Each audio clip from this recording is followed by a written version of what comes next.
Começa agora um programa que traz tudo sobre o livro mais lido em todos os tempos. Apresentamos O Som do Livro.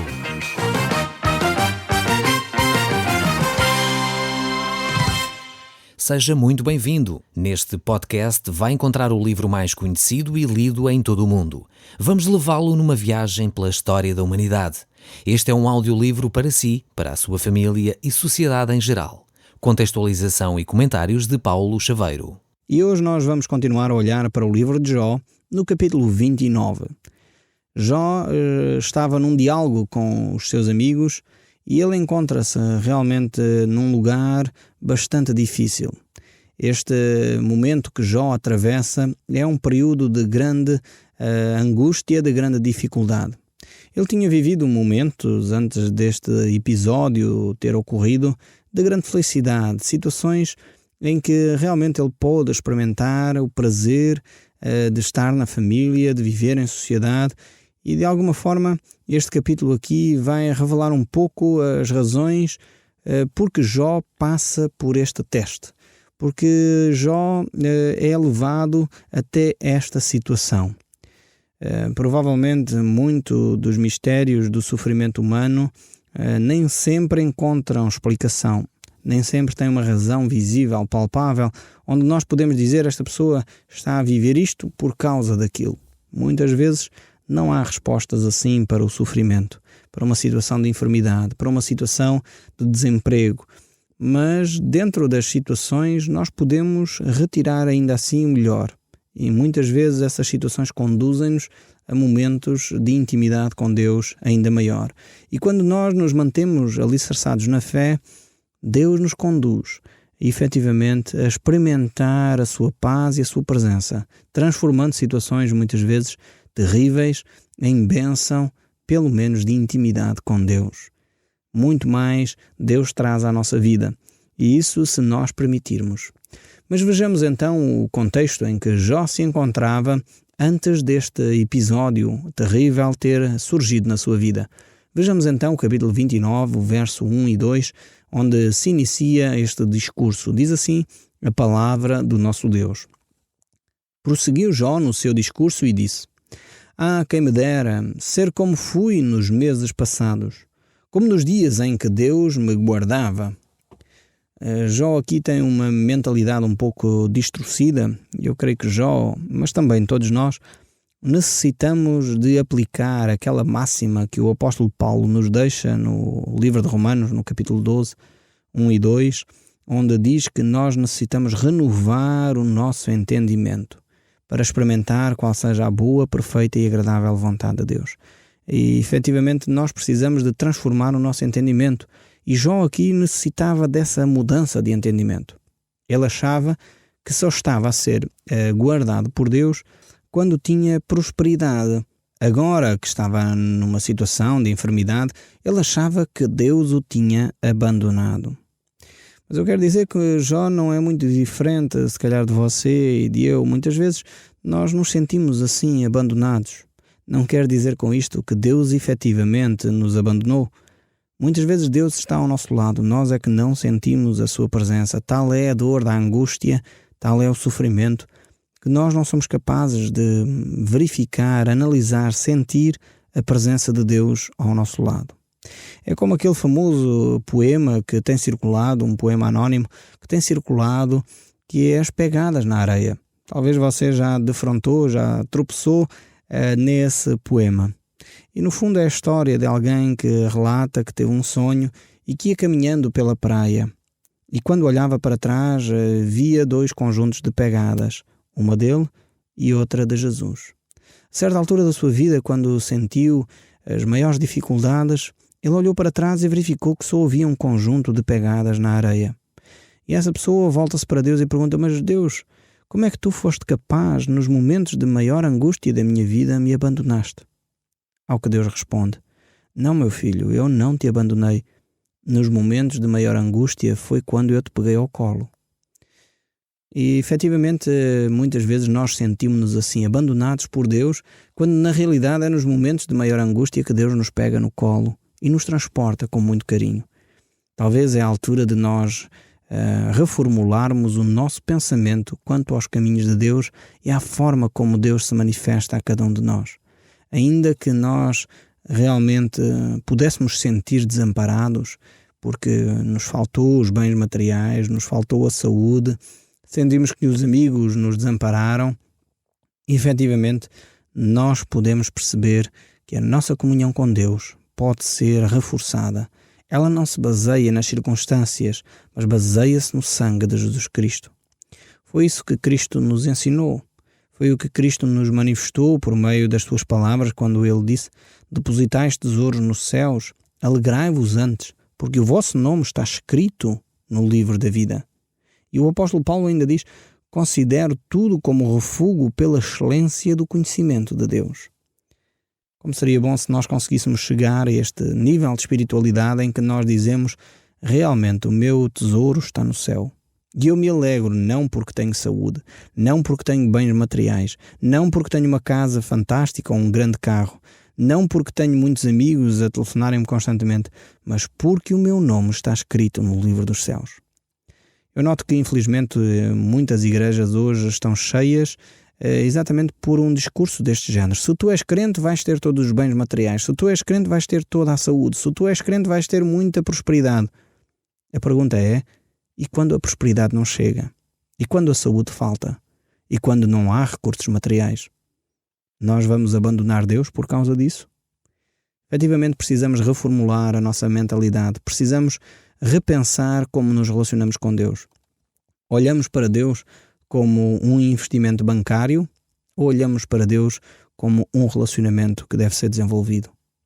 A ideia de olhar para Deus como um investimento bancário é: eu deposito 500 euros e espero no final do ano um juro qualquer. Ou se eu faço um investimento em ações, eu espero depois deste investimento receber mais 10%, 5%, 3%, o que for o meu objetivo em termos de investimento. E infelizmente às vezes pessoas relacionam-se com Deus dessa maneira. Eu vou a Deus para que Deus me cure, porque se Deus não me curar eu já não vou a Deus. Eu vou a Deus para ter mais prosperidade financeira, porque se Deus não me der a prosperidade financeira, então eu já não me quero relacionar com Deus. Eu dou os meus dízimos e as minhas ofertas para que Deus me dê em dobro, pois Ele promete assim assado. E esta é uma atitude legalista, é uma atitude que não provém de um relacionamento íntimo com Deus. Muitas vezes nós olhamos para Deus nesta perspectiva, não numa perspectiva de filhos amados, mas numa perspectiva de servos de Deus. Muitas vezes o servo chega e exige o seu direito. Chegamos perto de Deus e dizemos: Deus, eu fui fiel, eu fui à igreja, eu dei o dízimo, eu li a Bíblia, eu orei e eu agora quero que tu me abençoes. Porque se tu não me abençoares eu vou para a greve. É assim que fazem os empregados. Se eu trabalho durante o mês, no final do mês tenho todo o direito de receber o meu salário. E, efetivamente, se não recebo o meu salário tenho todo o direito de entrar em greve. E nós relacionamos com Deus nesta mesma perspectiva. Numa perspectiva de: Deus é o meu patrão e eu sou o empregado, eu quero o meu direito. E alguns até chegam a orar dizendo: eu reivindico o meu direito. Eu quero dizer aqui de uma forma muito transparente que eu pessoalmente nunca quero reivindicar o meu direito. Porque eu sei que aquilo que eu tinha por direito era a morte. Porque a palavra de Deus me diz no livro de Romanos: o salário do pecado é a morte, mas o dom gratuito de Deus é a vida eterna em Cristo Jesus. Então eu não quero aquilo que tenho por direito, porque aquilo que eu tenho por direito é a morte. Mas eu quero aquilo que Deus me concede por graça, por bondade, por filiação, por relação, por amor. E isso é a vida eterna em Cristo Jesus. Então, transformemos a nossa mentalidade, deixemos de olhar para Deus como um patrão, deixemos de olhar para Deus como um investimento bancário, mas passemos a olhar para Deus com amor, como relação, como filhos amados. Qual é a diferença do filho amado? É que o filho amado não se relaciona com o pai por causa do salário no final do mês. O filho amado relaciona-se com o pai por aquilo que ele já tem a priori, por aquilo que ele já recebeu primeiro. Aquilo que ele tem do pai é dele, e aquilo que é dele é do pai. E ele se relaciona com o pai por causa do relacionamento. Você já viu a diferença entre uma pessoa que está a servir numa casa, um empregado, e um filho? Quando o empregado chega, Ele não se vai sentar no sofá, pôr os pés em cima da mesa e estar ali numa amena cavaqueira com o seu patrão. Não, isso é o papel do filho. O filho chega à casa e espera que o empregado que é pago, que tem o direito de receber o salário, faça o seu serviço, porque se não fizer o seu serviço, não tem direito de receber o seu salário. Agora nós, como filhos amados, temos o direito de chegar perto de Deus e nos sentarmos no seu colo, desfrutarmos da sua presença. Temos também o direito de desenvolver o serviço e aquilo que Deus nos pede. Agora não para receber um salário, mas porque amamos profundamente a Deus. Esta é a grande diferença entre o relacionamento com Deus e o ter Deus como uma entidade patronal, ter Deus como um recurso onde eu invisto. Muda a sua mentalidade e vai ver que a sua vida será bem diferente. O seu relacionamento com Deus será bem diferente. Jó ainda tinha esta mentalidade de Deus como investimento bancário, de Deus como um patrão a quem eu presto contas e no final eu tenho direitos. Vejamos então o verso 4 deste capítulo 29. Como foi nos dias do meu vigor, quando a amizade de Deus estava sobre a minha tenda, quando o temor do Todo-Poderoso ainda estava comigo, os meus filhos em redor de mim, quando eu lavava os meus pés em leite e da rocha me corria ribeiros de azeite, quando eu saía para a porta da cidade e na praça me era dado sentar-me, os moços me viam e se retiravam, os idosos se levantavam e se punham em pé. Os príncipes reprimiam as suas palavras e punham a mão sobre a boca. A voz dos nobres emudecia e a sua língua se apegava ao paladar. Ouvindo-me algum ouvido, este me achava feliz. Vendo-me algum olho, dava testemunho de mim. Aqui temos talvez algumas das causas que levaram Jó a vivenciar este problema que ele estava a viver. Este homem aqui que nós encontramos era um homem que tinha a sua vida centralizada nele próprio. Ele olhava para si e achava-se bastante importante. Ele considerava a sua pessoa extremamente valiosa. Olhava para a sua grandeza, para o seu prestígio, para a sua riqueza, para a sua sabedoria, para o seu poder, no fundo. Ele era de tal forma que os nobres ficavam calados diante dele. Quando ele chegava a uma praça, os idosos se levantavam, punham de pé, os moços fugiam da sua presença. Estamos a ver um pouco aqui quem era efetivamente Jó. Jó era alguém que, pelo menos, metia medo às pessoas com quem ele cruzava. Tal era o seu aspecto. Talvez ele não era uma pessoa violenta, nem coisa que se parecesse, mas as pessoas olharem para ele ficavam atemorizadas. E aqui provavelmente reside uma das causas que Deus queria tratar na vida de Jó. Deus queria mudar o seu coração. Queria levar Jó a perceber que a riqueza, o poder, a fama é efêmero. Isso passa. E efetivamente o que é importante é a relação com Deus. Deus queria trazer Jó para a sua intimidade, para que Jó efetivamente desse um passo mais na relação com Deus. Ele já era um homem justo, ele já era um homem temente a Deus, ele já era um homem reto, mas mesmo assim ele olhava e centralizava a sua vida nele próprio. Ele não era perfeito. Nós vemos aqui neste capítulo 29 que Jó usa 52 vezes a palavra eu ou um sinónimo. Ele olha para si e fica abismado consigo mesmo. Podíamos dizer que Jó sofria efetivamente de uma egolatria, ou seja, ele idolatrava-se a ele mesmo. E era preciso um remédio forte, um remédio drástico para conduzir Jó a mais humildade, a uma relação ainda mais dependente de Deus. São poucos os homens que podem ser efetivamente curados deste grande mal. Mas para o caso de Jó, Deus o submeteu a esta prova para que ele pudesse ser como o ouro purificado, como o próprio Jó já tinha dito, e do outro lado sair ainda uma pedra mais preciosa, uma barra de ouro ainda mais refinada. Ele já era um homem justo, um homem temente a Deus, mas ele sofria com este problema, o problema do poder. Ele considerava que esta área aqui, ele queria voltar a ela. Ele queria voltar a ter este papel preponderante na sociedade. Ele queria voltar a ter este papel onde os idosos, e naquela altura temos que ter o contexto, os idosos não eram como hoje, em que pegamos neles e colocamos num lar para a terceira idade. Não, os idosos naquela altura eram a referência da cidade, era a sabedoria da cidade. Uma cidade com pessoas idosas era uma cidade abençoada, pois tinha sabedoria à sua disposição, tinha experiência de vida à sua disposição. Nós hoje pegamos nos idosos e colocámos-los a todos em lares da terceira idade e por isso as sociedades perderam este elo da sabedoria, perderam este elo com a história, com a vivência, com aquilo que são os valores importantes para que uma sociedade possa se desenvolver. Creio que seria muito mais útil se o governo, o Estado, proporcionasse medidas para que as famílias tivessem os seus idosos o máximo tempo possível a viverem dentro das famílias, a conviverem com as famílias e criar as estruturas, as condições, e algumas dessas medidas têm sido implementadas e eu creio que trazem muito mais felicidade a quem vive dessa forma, envolvido no seio familiar, envolvido na comunidade, sendo ainda uma mais-valia para as comunidades onde estão inseridas. Mas Jó aqui tinha este problema, um problema de egocentrismo, egolatria. Ele estava voltado para si próprio. Mas o texto bíblico prossegue no verso 12 deste capítulo 29, diz ainda: porque eu livrava os pobres que clamavam e também os órfãos que não tinham quem os socorresse.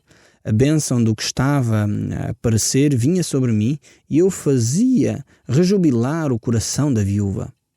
Eu me cobria de justiça e esta me servia de vestes como de manto e de turbante. E era a minha equidade. Eu me fazia de olhos para os cegos e de pés para o coxo. Nos necessitados eu era pai, e até das causas dos desconhecidos eu examinava. Eu quebrava o queixo do iníquo e dos seus dentes lhe fazia cair a vítima. Eu dizia no meu ninho: multiplicarei os meus dias como a areia. Assim prossegue Jó, mostrando os seus feitos, as suas obras, lembrando-se do seu passado, como fazia essas coisas todas. Será que realmente ele fazia com o objetivo principal de ajudar os outros ou era para se evidenciar? Realmente nós não sabemos, não podemos avaliar as motivações. O facto é que ele vai descrevendo aqui estas atitudes do seu passado. Mas nós deveríamos, como cristãos, não ser como museus. Os museus é que guardam o passado como relíquias, mas deveríamos ser pessoas que vivem o presente e olham para o futuro, independentemente da nossa idade. Dizer como o apóstolo Paulo: esqueço-me das coisas que para trás ficam e avanço para as que estão adiante de mim, prossigo para o alvo, pelo prémio da soberana vocação de Deus. Esta deve ser a nossa motivação como cristãos. Olhar para a frente, olhar para o futuro e não estarmos constantemente a olhar e a regozijar-nos no passado. O verso 19 ainda nos diz: a minha raiz se estenderá até às águas e o orvalho ficará durante a noite sobre os seus ramos. A minha honra se renovará em mim e o meu arco se reforçará na minha mão. Os que me ouviam esperavam o meu conselho e guardavam em silêncio para ouvi-lo. Havendo eu falado, não replicavam. As minhas palavras caíam sobre eles como orvalho. Esperavam-me como a chuva, abriam a boca com a chuva da primavera. Sorriam para eles quando não tinham confiança, e à luz do meu rosto não desesperavam. Eu lhes escolhi o caminho, assentava-me como chefe e habitava como rei entre as suas tropas, como quem consola os que pranteiam. Vemos aqui mais uma vez que, de alguma forma, Jó segue este seu saudosismo. Ele olha para o seu passado, mostrando, enfim, como ele era importante e, de alguma forma, tem saudades deste período da sua vida. Mas prossegue ainda o capítulo 30, agora do verso 1 em diante. Mas agora se riem de mim os de menos idade do que eu, e cujos pais eu teria desdenhado de pôr ao lado dos cães do meu rebanho, e de que também me servia a força das suas mãos. Homens cujo vigor já parece. De míngua e fome se debilitaram. Roem os lugares secos desde há muito, ruínas e desolados. Apanham malvas e folhas dos arbustos e se sustentam das raízes de zimbro. Do meio dos homens são expulsos. Grita-se contra eles como se grita atrás de um ladrão. Habitam nos desfiladeiros sombrios. nas cavernas das terras e das rochas, bramam entre os arbustos e se afastam debaixo dos espinheiros. São filhos de doidos, raça infame, e da terra são escorraçados, mas agora sou a sua canção do montejo, e lhes sirvo de provérbio. Abominam-me, foge para longe de mim, e não se abstêm de cuspir no rosto. Aqui temos realmente algumas coisas, algumas situações em que Jó provavelmente não agiu com equidade, não agiu de uma forma correta. Vemos que ele desprezou algumas situações, abominou várias pessoas carenciadas também, e hoje são essas pessoas que de alguma maneira estão a atribuir-lhe ou devolver as atitudes negativas que ele teve. Apesar de Deus declarar Jó como justo, temente a Deus, não queria dizer sempre que Jó era perfeito. Assim como você e eu não somos perfeitos. E muitas vezes temos atitudes que não nos alegramos de as ter tido. Não achamos que foram corretas sequer. E por isso, em determinados momentos, elas servem como lembrete para nós nos arrependermos e voltarmos para Deus. Mas ele prossegue: porque Deus afrouxou a corda do meu arco e me oprimiu, porque sacudiu de mim o freio perante o meu rosto, a direita se levanta com súcia e me empurra e contra mim prepara o seu caminho de destruição. Arruinam a minha vereda, promovem a minha calamidade, gente para quem já não há socorro. Vêm contra mim como por uma grande brecha, e se revolvem avante entre as ruínas. Sobrevieram pavores como pelo vento, e varrida a minha honra, como numa nuvem passou a minha fidelidade. Agora, dentro de mim, se me derrama a alma. Os dias da aflição se apoderaram de mim. A noite me perfura os ossos e os desloca, e não dá descanso. O mal me corrói. Realmente é assim que Jó se está a sentir no seu íntimo. Completamente desamparado, completamente doente, está no limite das suas forças. O verso 18 ainda prossegue: pela grande violência do meu mal está desfigurada a minha veste, mal que me cinge como a gola da minha túnica. Deus, tu me lançaste na lama e me tornei semelhante ao pó e à cinza. Clamo a ti e não me respondes. Estou em pé, mas apenas olho para ti. Tu foste cruel contra mim. Com a força da tua mão tu me combateste. Levantaste-me sobre o vento e me fazes cavalgá-lo. Dissolve-me no estrondo da tempestade, pois eu sei que me levarás à morte e à casa destinada a todo o ser vivente. De um montão de ruínas não estenderás o homem a mão, e a sua desventura não levantará um grito por socorro? Acaso não chorei sobre aquele que atravessava dias difíceis? Ou não se angustiou a minha alma pelo necessitado? Acordava eu, e bem eis que me veio o mal. Esperava a luz, e veio a escuridão. É neste ambiente que Jó se encontra, mas ao mesmo tempo ele percebe que Deus está ali. Deus continua presente, ainda que ele o sinta distante. Talvez é a mesma situação em que você se encontra. Sente Deus distante, mas Deus quer tocar a sua vida. E os momentos em que você se está a viver nesta altura, provavelmente servirão para você se aproximar mais de Deus. Clama a Deus neste momento. Volte-se para Deus e deixe Deus efetivamente manifestar aquilo que Ele quer transformar no seu ser. No próximo programa, nós continuaremos a olhar para estes diálogos entre Jó e os seus amigos e a retirar lições para o nosso dia-a-dia. Até lá, fique sempre na nossa companhia e que Deus o abençoe e guarde. O Som do Livro, uma produção da Rádio Transmundial de Portugal.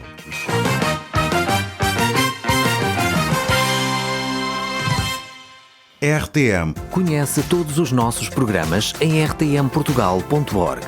Uma produção da Rádio Transmundial de Portugal.